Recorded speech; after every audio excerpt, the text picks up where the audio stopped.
Alors, dans cette émission, nous allons découvrir de combien de foi avez-vous besoin pour obtenir la guérison. Car après tout, Jésus a dit, si vous avez de la foi, comme un grain de moutarde, rien ne sera impossible. Alors, nous allons découvrir qu'est-ce que c'est que cette foi comme un grain de moutarde.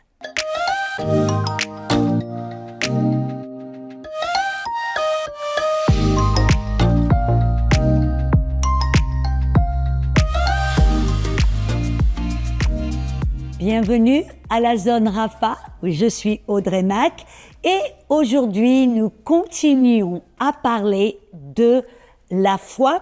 La foi pourquoi ? Pour obtenir la guérison que Jésus a déjà obtenue. On a la zone Rafa, qu'est-ce que c'est ? C'est la guérison dans tous les domaines, esprit, âme et corps. Et nous parlons de la guérison divine, cette guérison de notre corps. Alléluia. Et la bonne nouvelle, nous avons déjà découvert. Et si vous n'avez pas vu les émissions précédentes, je veux vraiment vous inviter à le faire. Amen. Difficile d'aller de l'avant si vous ne savez pas, vous n'êtes pas convaincu que la guérison est la volonté de Dieu.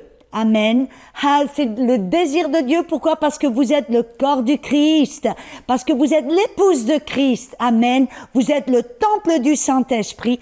Et le désir de Dieu, la volonté de Dieu, c'est que son corps, son temple et son épouse soient en bonne santé. C'est de vous qu'il parle. Amen. Et donc, nous avons, afin de pouvoir jouir de cette guérison, nous avons commencé à aborder le sujet de la foi. La foi, pourquoi ? Rappelez-vous, Jésus, il a dit que ce soit fait selon notre foi. On a l'impression que toute la responsabilité est sur le dos de Dieu. Oui, en quelque peu, je pourrais dire oui, parce que c'est Dieu qui l'a fait, sa grâce. Tout est fait par la grâce de Dieu. Amen. Il a obtenu le salut par sa grâce. Il a payé pour le péché par sa grâce. Il nous a donné toute bénédiction. C'est sa grâce, son amour, sa faveur. Mais vous vous rappelez ce qu'on a vu dans Éphésiens, je crois que c'était Éphésiens 2:8, qui dit que nous sommes sauvés, ou nous sommes guéris par la grâce de Dieu. Alléluia. Au moyen de la foi, au travers de notre foi. C'est pour ça, j'aime beaucoup que Jésus a en fin de compte, donné un tel espoir à cet homme qui était désespéré dans Marc 9. Il était au bout du rouleau car son fils était démonisé, lunatique, épileptique. Et il dit, si tu peux, aie compassion. Vous voyez, il était il était en train de supplier, de demander, de pleurnicher, d'essayer de convaincre Dieu, de le supplier. Et Jésus a mis les choses un petit peu, il a dit, non, si je peux, point d'interrogation, bien sûr que je peux. Mais si tu peux croire, tout est possible. Ou on pourrait dire, rien n'est impossible. Il a levé la barre, il a élevé l'espoir de cette personne, disant, es-tu disposé à croire, à marcher par la foi, à croire que rien n'est impossible ? Allez, et c'est de cela que nous parlons, que nous puissions arriver à cet endroit où nous savons que rien n'est impossible. Peu importe les choses à laquelle nous faisons face, rien n'est impossible, ou tout est possible à celui qui croit. Ah, donc c'est de cela que nous parlons. Comment croire ? Comment avoir cette foi comme Abraham, cette foi inébranlable ? Amen. Et nous avons vu qu'il est important, je dirais même primordial, de savoir que nous faisons partie de deux mondes différents. Le monde physique que nous pouvons voir, toucher, notre corps que nous pouvons toucher, que nous pouvons ressentir. Amen. Et le monde spirituel. Et c'est dans ce monde spirituel que Dieu a déposé cette guérison spirituelle. C'est un don de Dieu. C'est une œuvre de Dieu qu'il a fait. Et comme une bénédiction de Dieu, on a vu Éphésiens 1:3, que nous a bénis avec toute bénédiction spirituelle, entre guillemets, invisible, dans les lieux célestes, spirituels, entre guillemets, invisibles. Cette guérison a été déposée dans votre compte bancaire spirituel. Et pour pouvoir en bénéficier, vous devez, tout comme vous avez mis votre foi en Jésus, même si vous ne l'avez pas vu, vous devez mettre votre foi en Dieu et croire que cette guérison est une réalité, même si vous ne pouvez pas la voir ou la ressentir. Alléluia. C'est tellement important. Et on a vu que nous avons besoin de la parole de Dieu et du Saint-Esprit qui, lui, va nous ouvrir les yeux, ouvrir la fenêtre, nous permettre d'avoir maintenant de voir ce qui nous est donné, de voir avec nos yeux spirituels, notre cœur spirituel, nos oreilles spirituelles, d'avoir maintenant cette conviction. On le sait. Et vous savez, quand vous savez que vous savez que vous savez que vous savez, personne ne peut vous en dissuader. C'est là où je veux vous amener. Je veux vous amener à cet endroit. Je veux vous amener à ce point. Je veux vous amener à ce carrefour où, tout comme Abraham, vous avez cette conviction, ce savoir. C'est quelque chose que personne ne peut arrêter, changer. C'est cette foi inébranlable. Et on l'obtient comment? Quand on entend. Et on entend la parole qui sort de la bouche de Dieu. Et c'est pour cela que nous ouvrons la Bible, que nous écoutons ces messages, que nous allons à l'église. C'est que, avec l'aide du Saint-Esprit, que nous puissions voir qui nous sommes dans l'esprit, pour voir et comprendre ce qui nous appartient. Et cette guérison vous appartient. Amen. Et vous savez, souvent les gens se sentent un petit peu mis en question, parce que je sais que des fois, quand quelqu'un a besoin de guérison et demande à Dieu ou reçoit la guérison, et puis les gens, et qu'ils ne voient pas la manifestation, souvent on leur dit, tu n'as pas la foi, ou tu as besoin de plus de foi, ou voilà, vous voyez, souvent, et les gens se sentent tout d'un coup, rentrent dans la culpabilité, se sentent minables, se sentent impuissants. Et rappelez-vous ce que je vous ai dit, vous avez la foi. Vous avez mis votre foi en Jésus, vous avez la foi, aucune question. Vous devez maintenant avoir ce même genre de foi inébranlable pour votre guérison, avec l'aide de la parole et du Saint-Esprit. Et donc la question que j'aimerais amener, de combien de foi avez-vous besoin? Et puis, on voit dans la Bible, par exemple, dans Matthieu 14, 31, vous vous rappelez quand Pierre a marché sur l'eau, il est sorti de la barque, il a marché sur l'eau, la question, avait-il la foi? Moi, je dirais, oui, parce que moi, j'ai pas encore marché sur l'eau. Hein. Alors, je dis, mais vous savez, si j'ai besoin de marcher sur l'eau parce que ma vie est en danger ou quoi que ce soit, peut-être que là, j'aurai, amen. Mais là, pour l'instant, j'ai pas besoin de marcher sur l'eau. Donc, alléluia. Mais bref, le point que j'aimerais faire, c'est que Pierre avait la foi. Mais il a marché sur l'eau. Comment a pu-t-il marcher sur l'eau? Rappelez-vous, il a entendu. Dieu lui a parlé, Jésus lui a dit, viens. Jésus, la parole de Dieu est sortie de la bouche de Dieu, la bouche de Jésus. Dieu a parlé, Pierre a entendu, et immédiatement, qu'est-ce qu'il a fait? Il a cru, il a obéi, et là, il a marché sur l'eau. Mais qu'est-ce qui s'est passé? Il a commencé à couler, et on en parlera plus tard dans une émission prochaine, mais pour l'instant, je veux vous montrer quelque chose. Qu'est-ce que Jésus lui a dit? Il lui a dit, mais Pierre, homme de peu de foi, pourquoi as-tu douté? Alléluia. Et quand Jésus lui a dit homme de peu de foi, on a l'impression qu'en fin de compte, Pierre n'avait pas la foi. Et moi je dis non, il avait la foi. Rappelez-vous, il a marché sur l'eau. Avait-il la foi? Mais voilà quelque chose d'intéressant. Sa foi était faible. Et là, cette parole peu de foi, ou je dirais petite foi, c'est la parole oligopistis, oligopistos, et ça veut dire une foi qui est de courte durée, une foi qui commence et qui doute et qui arrête. Amen. C'est une foi qui est petite, ou je dirais mieux, une foi qui est faible.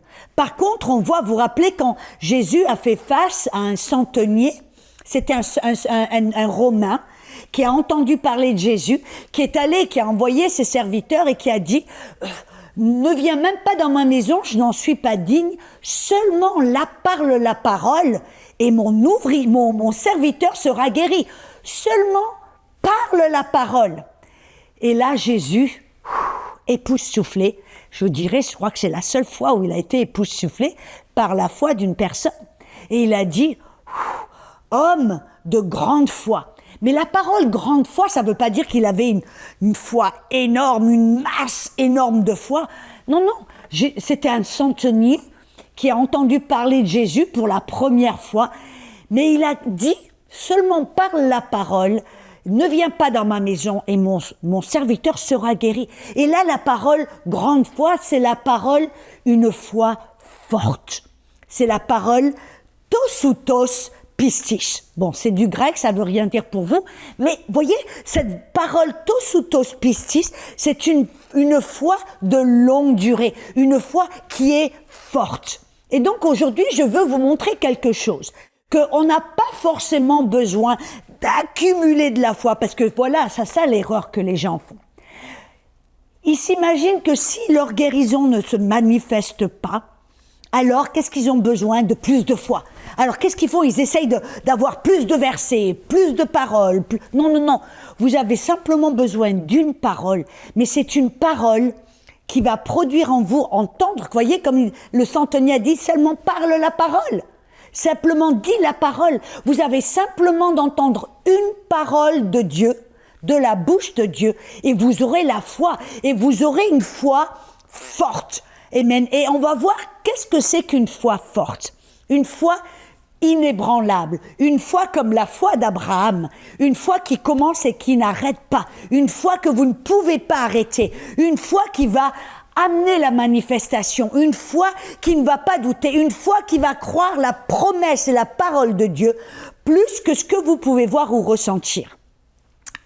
On a cet exemple, si vous me permettez, si vous voulez y aller avec moi dans Luc chapitre 18. Là, Jésus a donné une parabole. J'aime bien comment Jésus enseignait. Il donnait toujours des paraboles, des illustrations dans le monde physique pour amener une vérité dans le monde spirituel. Alors là, Jésus a raconté une petite parabole, une histoire. Il a parlé d'une petite veuve qui est allée vers un juge injuste qui ne craignait pas Dieu. Donc là, déjà, on sait, il ne parlait pas. Quand il parlait du juge, ce n'était pas de Dieu dont il parlait. Il parlait d'un homme qui était là pour juger, un homme, et c'était un juge injuste, qui ne craignait pas Dieu et qui se fichait du peuple, qui n'avait rien à faire des hommes et de leurs besoins. Il ne pensait qu'à lui-même, entre guillemets. Il a dit, regardez cette petite veuve, et qu'est-ce qu'elle a fait? La Bible dit qu'elle est allée vers ce juge injuste et en fin de compte, elle est allée pour demander ce qui lui appartenait. Et là, ce que j'aime bien, Jésus a dit, écoutez, il a souligné en disant, avec des guillemets, en disant, écoutez bien ce que le juge injuste va dire. Il dit, je ne crains pas le peuple et je ne crains pas Dieu, de peur que cette femme ne revienne sans cesse pour me troubler, je vais lui donner ce qu'elle demande.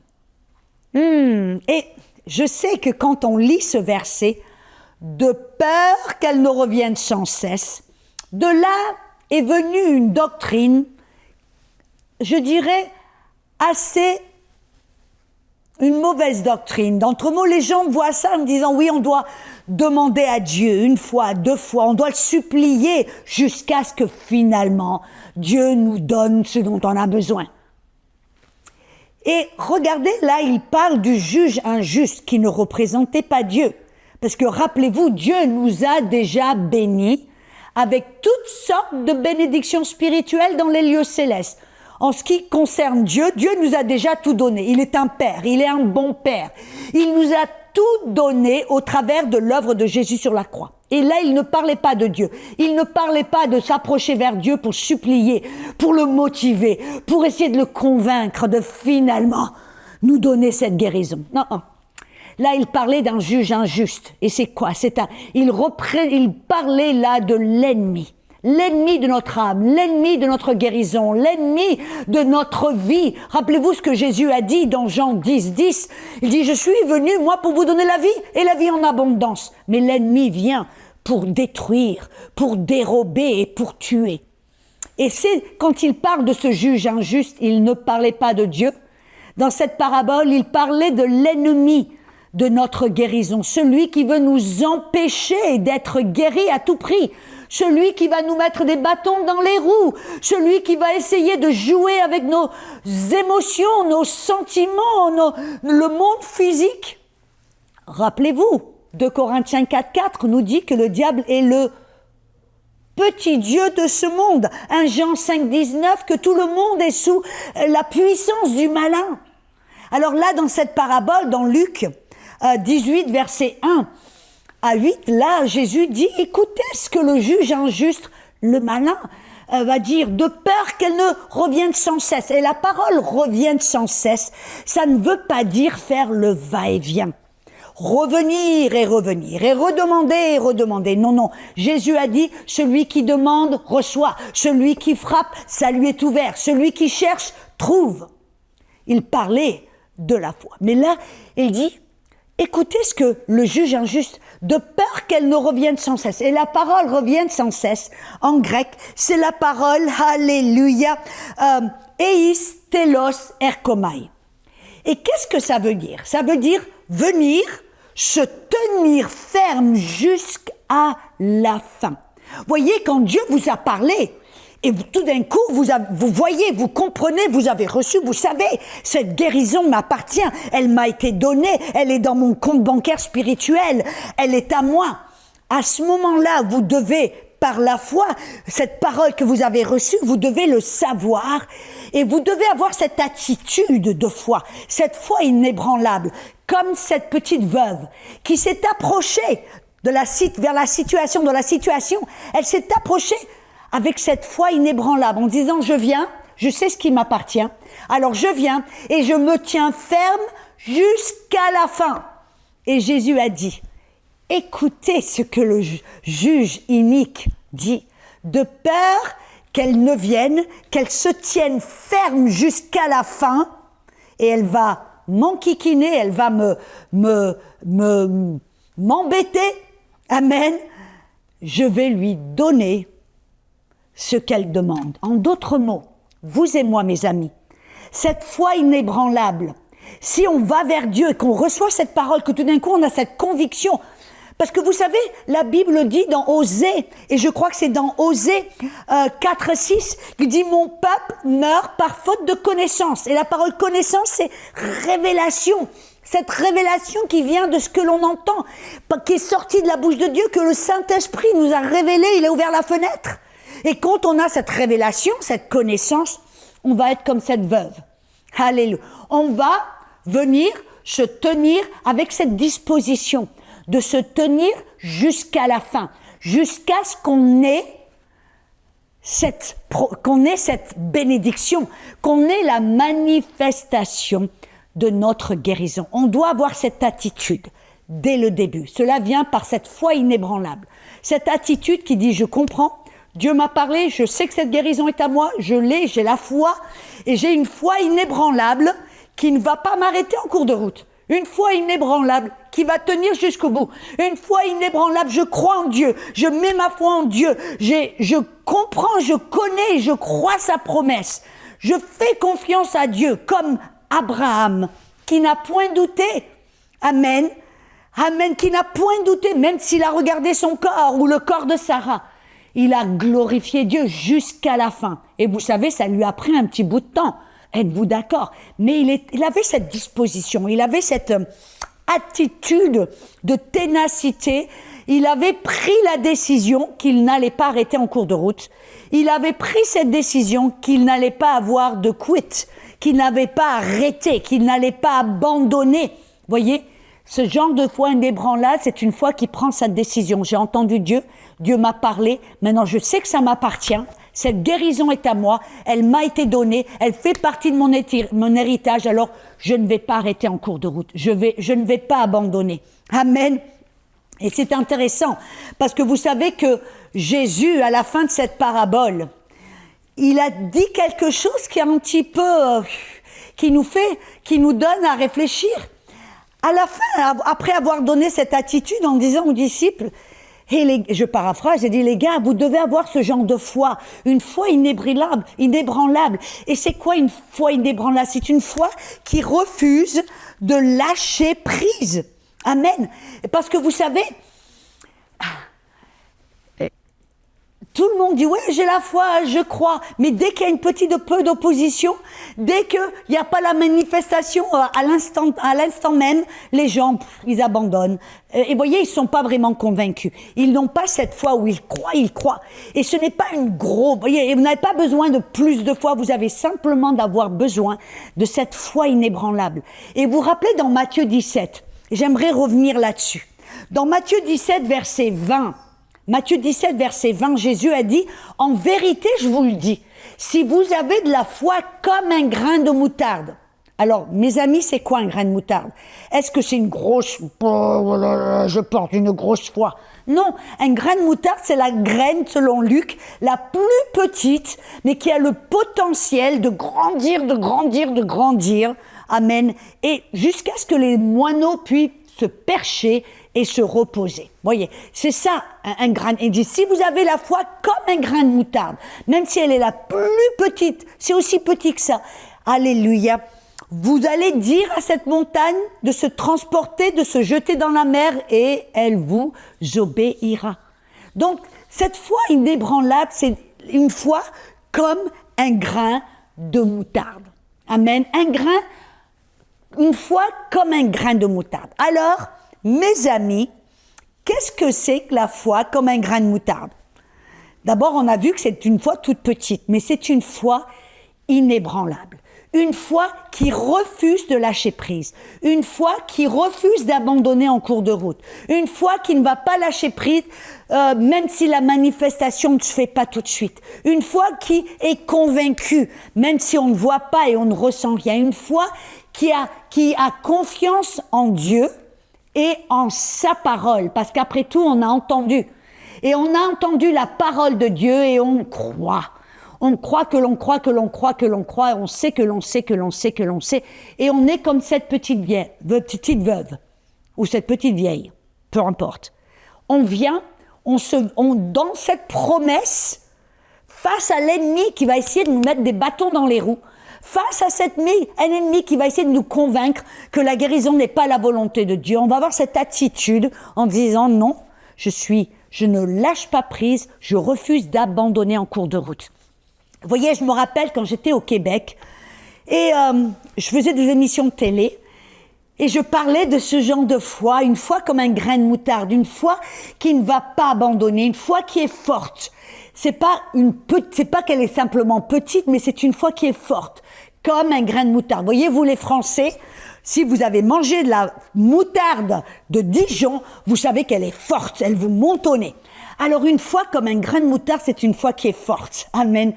Et j'étais au Canada en faisant ces émissions de télé, et là, je parlais de cette foi qui est forte, tenace, qui ne lâche pas prise, qui n'abandonne pas en cours de route, qui refuse, qui va tenir bon, comme cette petite veuve, jusqu'à la fin, jusqu'à ce qu'on obtienne la manifestation de la chose dans laquelle on a demandé ou prié.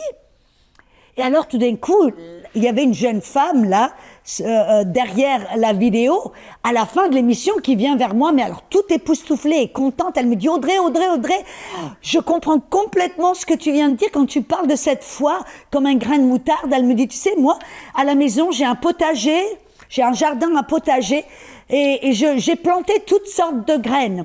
Elle me dit, et puis une fois, j'ai eu j'ai eu un coup de téléphone où je devais partir pour un problème de famille et je ne savais pas.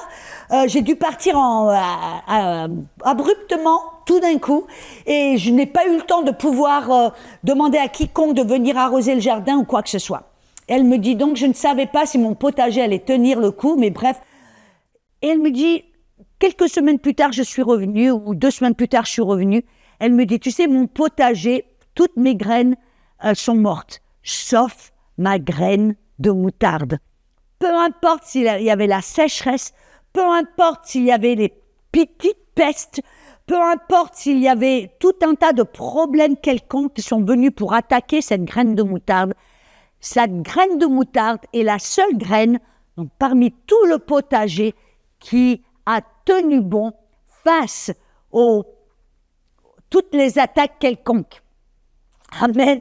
Et donc, on voit là que cette graine de moutarde, quand Jésus a dit, si vous avez de la foi comme un grain de moutarde. Même si vous pensez avoir toute une petite foi, même si vous avez entendu une parole, que Dieu vous a parlé, que vous savez, vous avez cette conviction, mais que vous prenez cette décision dès que vous avez la foi, dès que vous avez reçu cette promesse que Dieu vous a parlé, vous devez prendre cette décision que ça va être une graine, une foi, comme une graine de moutarde qui ne va pas lâcher prise, qui va tenir bon jusqu'à la foi, à la fin. Amen. Et si vous avez cette attitude de ne pas lâcher prise, parce que vous avez reçu une promesse de Dieu et vous savez, je refuse, peu importe ce que le diable va essayer de faire, peu importe s'il va me convaincre, peu importe si ceci veut cela. Vous voyez, c'est ce qui s'est passé avec Pierre. Pierre avait la foi, mais il n'avait pas une foi comme un grain de moutarde. Il avait la foi, il croyait, il est sorti de la barque, il a marché sur l'eau, mais comme Jésus a dit, ô homme de foi faible, parce qu'il n'avait pas cette foi forte, cette foi qui a cru, peu importe les attaques, peu importe les intempéries, peu importe ce qu'il a vu, ce qu'il a ressenti, il a abandonné, il a douté, parce que sa foi n'était pas forte, sa foi n'a pas tenu bon jusqu'au bout. Amen. Alléluia. Et donc, je veux vraiment vous encourager. Vous encourager peut-être là maintenant, Dieu vous a parlé, vous avez reçu une promesse, vous avez cette révélation que la guérison vous appartient. Et vous savez, peu importe la chose à laquelle vous faites face, peu importe le problème. Et cela, mes amis, s'applique non seulement pour la guérison, mais pour toutes sortes de problèmes. Amen. Peu importe que vous avez reçu une promesse de Dieu, que la fenêtre a été ouverte, vous savez, cette promesse vous appartient, Dieu vous a parlé, vous êtes convaincu. Vous devez maintenant choisir. Est-ce que je vais avoir une foi faible ou est-ce que je vais avoir une foi forte, comme un grain de moutarde? Amen. Et Seigneur, je prie, aujourd'hui, mes amis vont prendre cette décision, qu'ils ne vont pas être ceux qui vont simplement avoir une foi, mais une foi qui ne va pas produire de manifestation, une foi qui va choisir d'abandonner, une foi qui va lâcher prise en cours de route, une foi, même une foi peut-être qui va être intimidée par les attaques d'autrui ou de l'ennemi, ou peu importe. Je prie aujourd'hui pour une révélation, pour une décision. Aujourd'hui, vous allez prendre cette décision de choisir. Oui, je crois.